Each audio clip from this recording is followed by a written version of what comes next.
Coming in immediately to answer her. And honestly, I mean, Ashe Tom Kench it neutralizes pretty much all of Kalista and her combos down in bot lane. And while Kalista can have an impact in the later stages of the game, during laning phase itself, not able to really do a whole lot. And okay, Ashe Braum. So what they're going for here is they're going for the Glacial passive. Now, yes. They already have 2. Maybe Sejuani Yeah. for the 3rd might be able to get it rolling as well. What if they go for 5? What does 5 do? Nothing? It's fine. Are there, well, Trundle's banned. That's one of the other Freljord champions that I know. We don't see that many others. As, okay, TF is available. Faker had a couple of great games on the TF already here in summer. Seems pretty happy with TF being back in the meta. Well, TF locked in. And I wonder if they're just willing to blind it so early here because they don't give any credit to Fly's champion pool. And so Olaf getting picked up. So T1 is going full all in. Sin to win. That is gonna be the motto here. There's only one direction for them. I'm not talking about the ban. They're going forward straight into Afreeca. And Afreeca, they see this, you know? They know. See it, yeah. And they should draft accordingly. Galio on the table. And that'll match Destiny Gate. So, again, I mean, it's another disengagey champion. Very tanky. Can kite backwards, easily protect Ashe. Yep. Match Twisted Fate on the ultimate. And definitely cause a lot of problems. But Twisted Fate and Olaf, this is very akin to the previous game, where until we really know the jungle pick and what's going to be going on here, things are still looking a little bit weird. Now, interestingly enough, I mean, there's a champion coming to mind in the jungle right now that against this B1, B3 of T1 doesn't really look that bad. And I'm referring to Kha'Zix. It's been a very long time. But that is a bit of a blast to the past. Definitely. With the champions that Afreeca has right now, obviously Graves can easily be on the agenda as well. How about, like, Kindred? Kindred's fine as well, given that the team composition that they have right now, but Olaf and TF would have a little bit more value, at least in the early stages. Bard being banned away, so they're giving credit for T1 to try to pivot away. So, we'll see. Every day of the week, Afreeca should just be R4ing their jungle here. Another one that they could go for, I guess, is Jarvan? They could go Jarvan Galio. And obviously, that is a pretty big combination of champions. They'll end up conceding first and second Dragon, and then probably taking back over around 3 or 4. It's also very good at locking up all the champions. Twisted Fate, very prone against Jarvan. Olaf obviously gets locked in. Graves, another really good champion. So, I mean, the really interesting thing here is that Afreeca's actually doing the layering process that we mentioned in Game 1, where you identify the B1 of the opponent, and then you constantly layer it. And it doesn't matter what the opponent tries to do, they can end up having a weakness if they're anchored down, if their B1 pick isn't flexible. Yeah. And so, this is why B1 picks like Karma, who can go 3 different roles and have multiple different styles, are very, very strong, or a champion that fits into lots of team compositions without a clear-cut weakness, like Ezreal, Gangplank, Gragas. These types of champions have a lot of power, and like we said about T1, in, that's all that they're doing in their draft, and Afreeca's entire draft is designed to handle it. Yeah.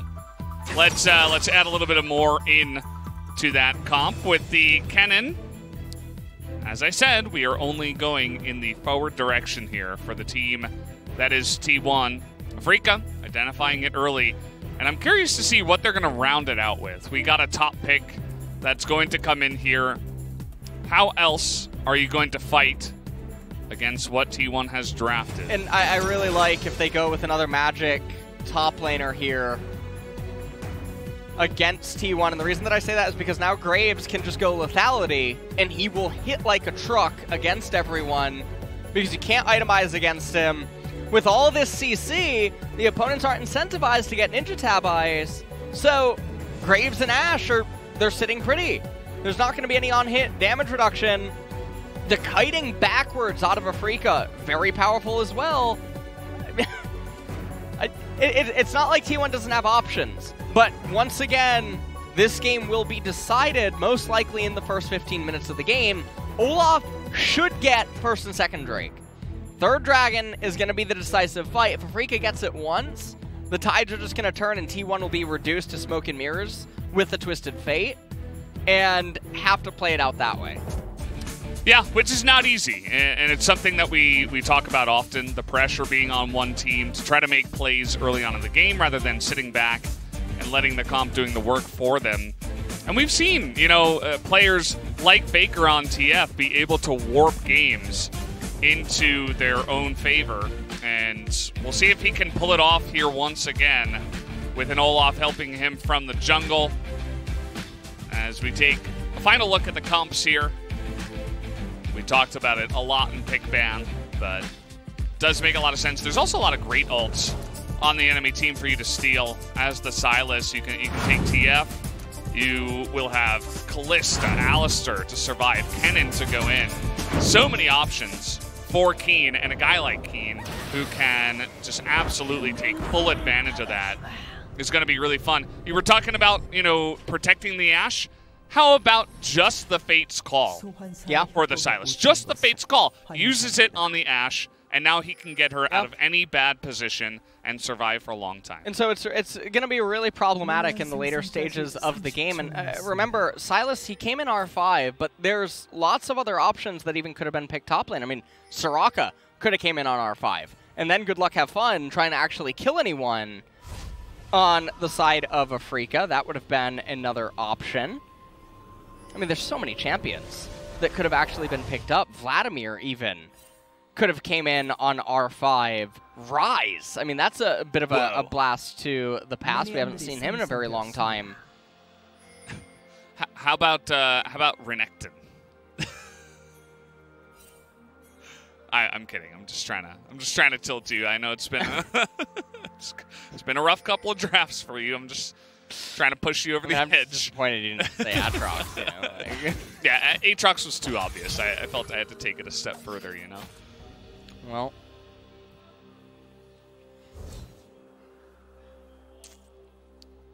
And, all right, well, to start things off, I mean, Kiin really utilizing that brush play and making Canna feel the pressure. Does end up whiffing. Not going to get anything, and Galio's pretty good at shoving in waves. Faker, though. 7-2 on Twisted Fate. Oh, man. It's already a huge chunk of damage. Yeah. And the Sylas has more sustain with the Corrupting Pot. Canna only went for, I think it was Doran. Yeah, it was Doran's and the one pot. So it's going to be really difficult for him. Whoa! Oh, he lands it. That was max range, but there's a lot of minions hitting him. But still, he is going to be able to chug that final. When you can see Kanna's player cam, very till I don't even know how that hit. Kiin just extends. Yeah. Just so far ahead now as well. Because Canna has lost quite a bit of CS during this time. And so, well, EXP. Even though the CS score is still very, very close. Kiin about to ding level 3. He'll shove in the wave now. Or he's going to try to. He's at half HP. The thing is that Canna doesn't have a ward in River. And so he has to gamble a little bit on if Graves is there. Kiin backing up, ends up losing the cannon. That'll be good for Canna. Bit of an awkward situation that he's actually in right now. He might need Spirit to come on over and help him after the Scuttle Crab. It's coming up in a second here. Canna's obviously going to throw a Shuriken in. No, not today. I guess not. All right, well, Ellim. Yeah, I mean, Galio's able to match TF and Prio, and now Spirit. He's up a camp over Olaf. And now Canna's actually going to get back some of the edge. So the level 1 victory has been pretty much mitigated, and he's doing a back teleport just to respect that Olaf could be there. Goes for the Doran's Ring, and I don't know how I feel about that over Corrupting Potion. Or Dark Seal, sorry. Yeah, I was going to say, like, he's already got that one. Yeah. Yeah, I'm also not sure why Kiin didn't just back around the same time that Canna backed. He could have just TP'd back, and he would have had 3 more stacks of the Corrupting Pot, and could have continued to push some of the edge that he had gained for himself. But yeah. He stuck around. There were a lot of low minions. He was like, maybe I can stay for this and then TP later. But then the cannon came. A little bit indecisive. Okay. Faker just is just pushing him off the lane, I guess. Definitely interesting that he TP'd top and not to mid. Trying to understand if there was some lane manipulation that just happened there. You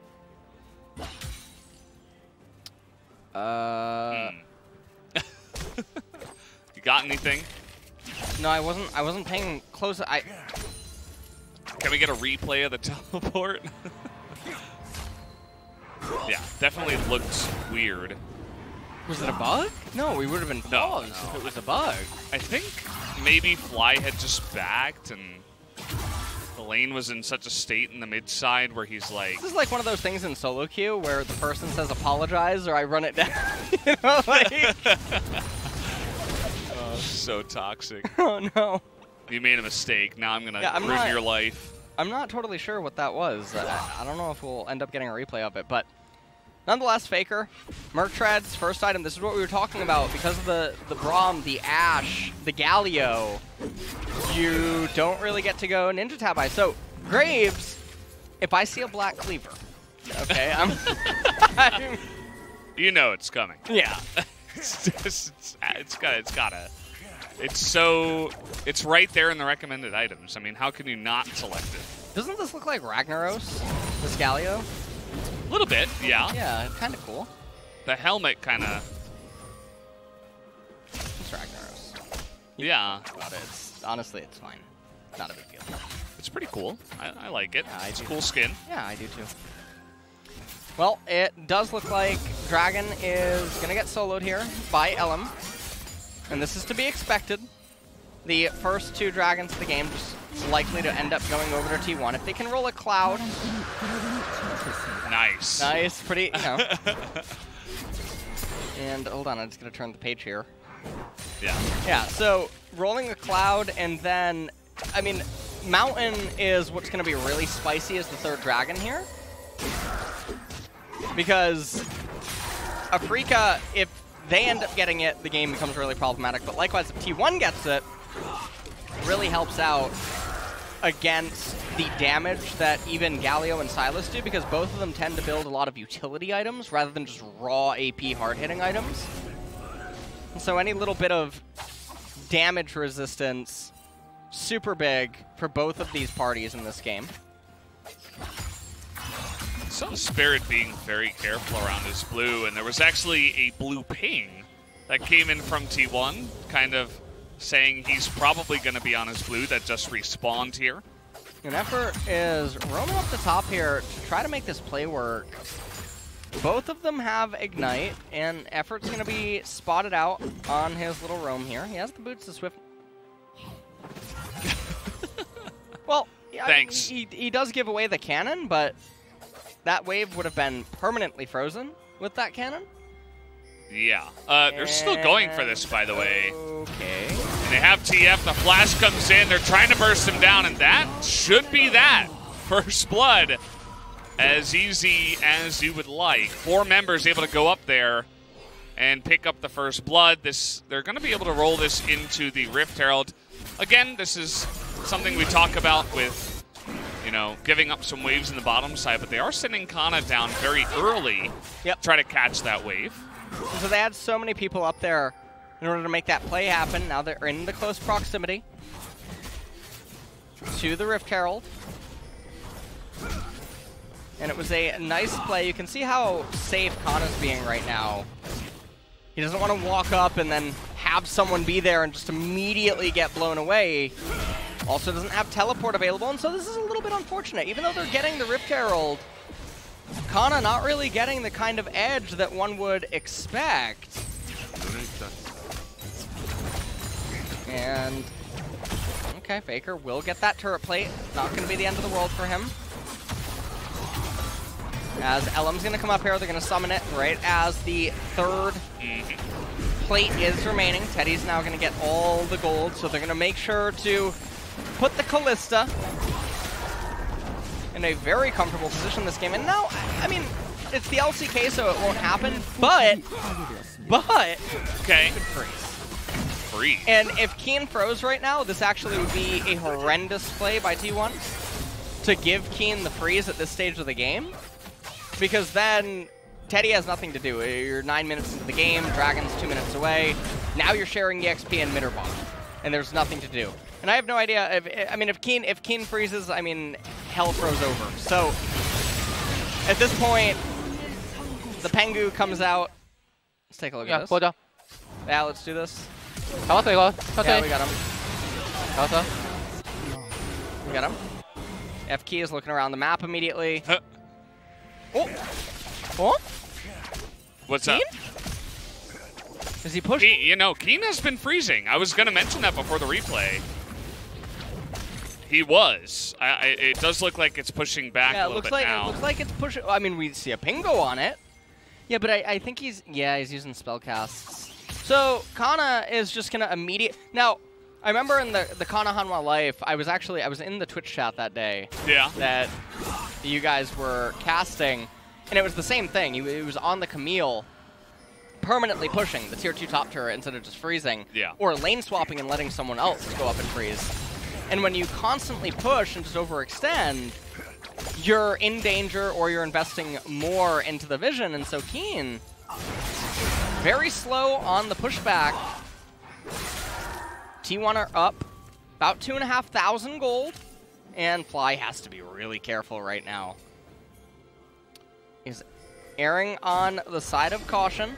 Yeah, they're trying to lock down that dragon. I mean, it was pretty much theirs anyway. This blue card is pulled there. And you see that Afreeca aren't really going to make any moves towards that dragon. They're just going to pretty much hand that one over. Graves is going top. Solid on potential ward areas, I guess. Yeah. Not much else as Kiin finally decides he wants to push extremely hard back into Canna. Yeah.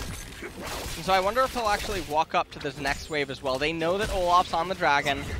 We said this would happen from the very beginning. First 2 Drakes typically against Olaf team compositions, provided the mid and bot lane are suitable enough, will almost always go over. X-Flash. Here we go. I feel like I've seen this before. As they're going to get the double knock up, and Mystic is in so much trouble. Down he will go. Ellim just comes over and taps Braum on the shoulder. It doesn't really matter as we see another effective gank coming in here from T1. Yeah. Very good coordination with Faker. Oh, Kiin going to get stunned up here. Nice amount of poke damage going out there by Canna. You could see that he was and Faker hesitating a little bit. Oh, he's actually using it right now, so no longer going to have that available. And had Kiin tried to turn the engage and Twisted Fate would come in with a teleport, things would get very bad. So right now, T1 are in a super comfortable position. They have sizable enough leads in very key departments. And this is what their comp needed to do. It needed to get ahead with Twisted Fate and Olaf. So this is a pretty standard play out from what's been going on.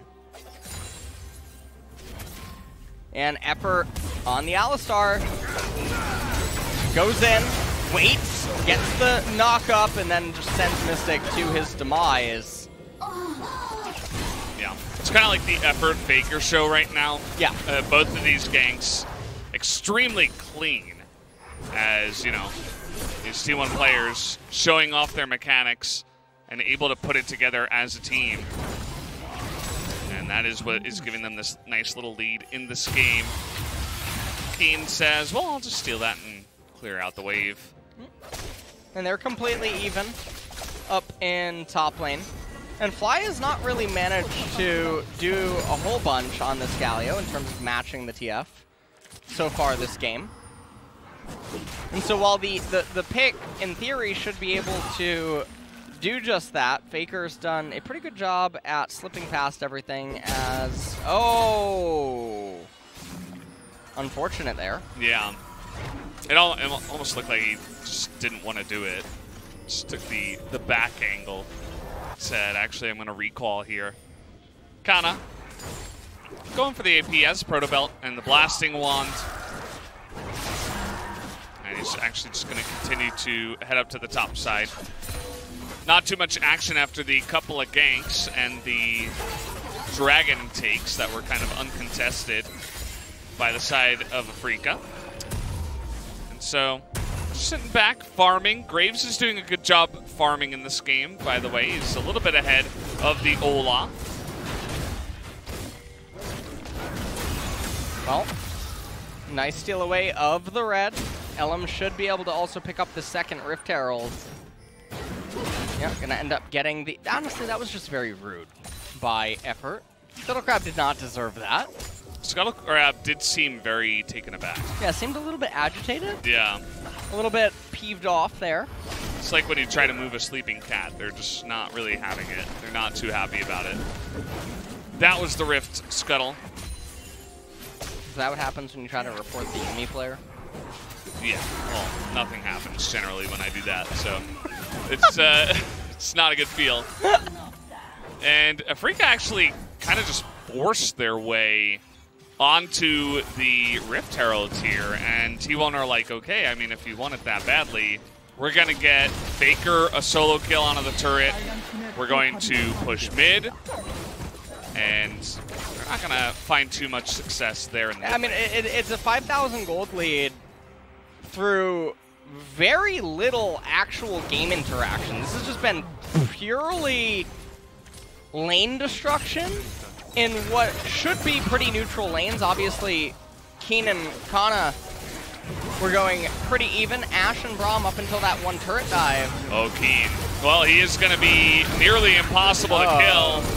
As finally you see Afreeca attempts to make a engage happen, but it's a little bit forced more than anything else, and just an easy return there by T1.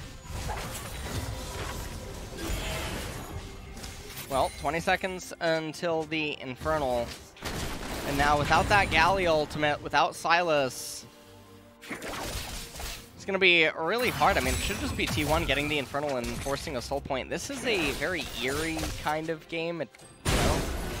Yeah. We're watching paint dry here, as it really just feels like Afreeca have given up almost in a way the last couple of moments with like decisions that they've made. You can tell that they feel very put on the defensive. Yeah. They're just like, okay, well, we can't venture too far out. We can't contest any objectives. We can't really find value on the map. I suppose we're just going to have to sit back and try to scale. But at least they're going to be putting down this Shirley here. It does a bit of damage, but okay, they're actually going to continue rotating up. But here comes T1. Always threatening. And Spirit just trying to get the turret, not even going to be able to get it. So a lot of the gold advantage standing for T1 is inside of the turrets that remain everywhere. And now mid-tier one's going to fall. Steal the Fate's Call here. They're going to go on to Effort, and he's Alistar, so he doesn't really care. Slow's going down on the Ellim. They're trying to force that Ragnarok. There it is. And now the Galio tanking up so much in the front, but the stopwatch is pretty huge as the exhaust goes down onto Canna. But still, it is enough damage to get onto that one. The re-engage coming in here from Faker. He has the stopwatch, follows it up there, gives the double kill over to Canna. And Afreeca now as well missed the blasting plant there. He's going to die too. Now is where you have to play defensive, but man, 4 kills for none.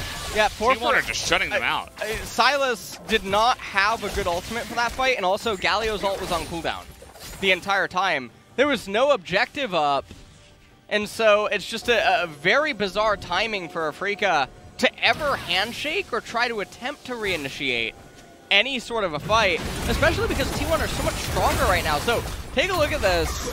They clear out the minion wave. Ashe Hour goes down onto Effort, and from right here, just disengage. Everyone just back up. La-di-da. Everything would be fine. Fly, for some reason, wants to get Fly swatted as he tries to reinitiate a team fight. Slicing Maelstrom comes out from Kennen, and a really good Destiny Gate by Faker. Thought he was actually just going to throw the wild cards up at Fly and just kill him. Yeah. But it didn't end up mattering. I mean, it's just a massacre, and this is one of those games where it really ends before it even seems like it starts. And so this has been 2 games in a row now of this happening. Yeah, pretty much dominance from one team as the other team kind of feels helpless. We saw that from good old Lee Sin in game number 1 from the side of T1, and now it just feels like Afreeca don't really have the tools, although they're going to get another Alistar ultimate. That feels pretty bad, man. Once again, Spirit able to get that dash up, and he's not able to get over the wall with that ultimate. Galio coming on in, but it might just be a little bit too little too late. There's the 3-man knockup. And how about another kill? Do we have any more here? Looks like Braum.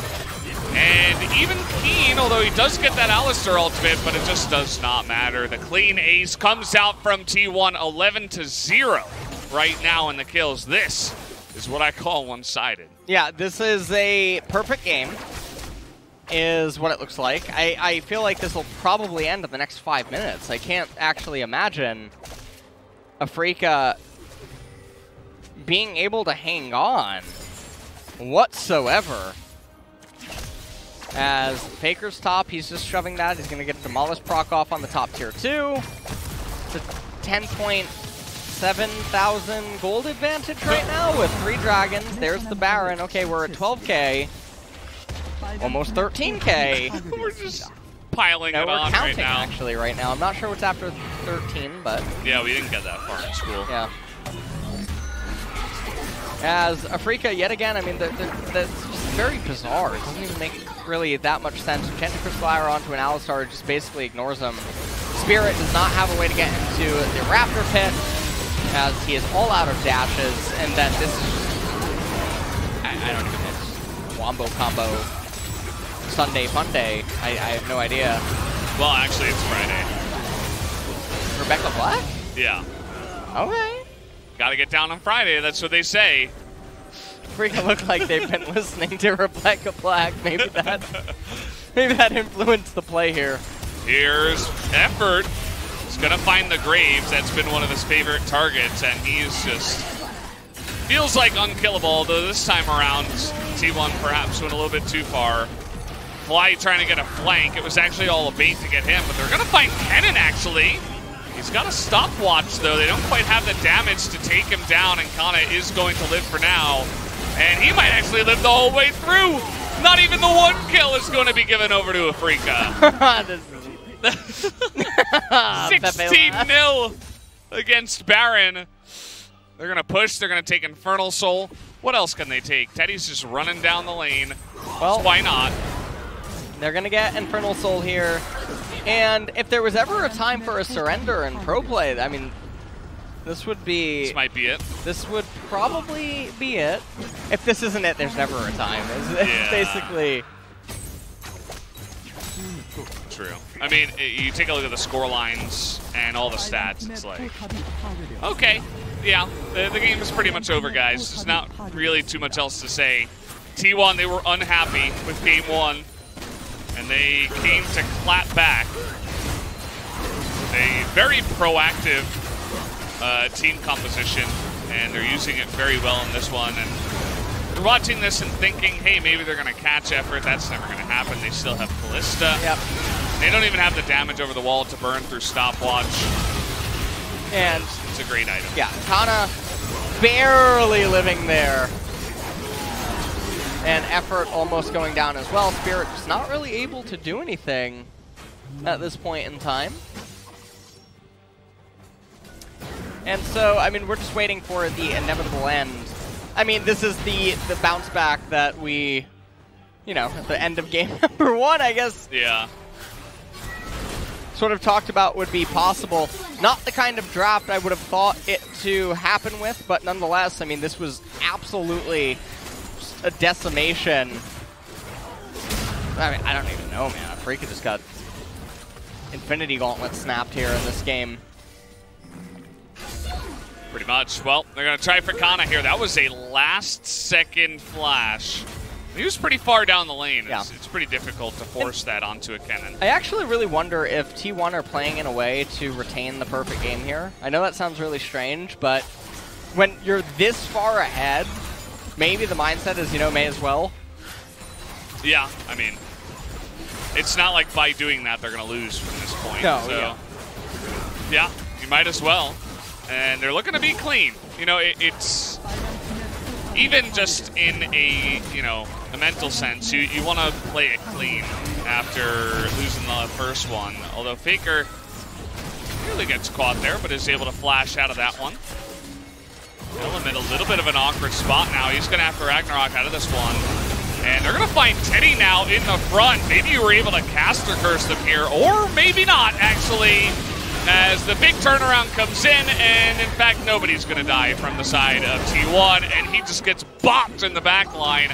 21-0. 25 minutes in, they're just going to go ahead and tank the turrets. Effort. Oh, effort. Really? No! Really? That's how you lose your perfect game. Okay. There you go. T1 still going to win the game in a landslide victory.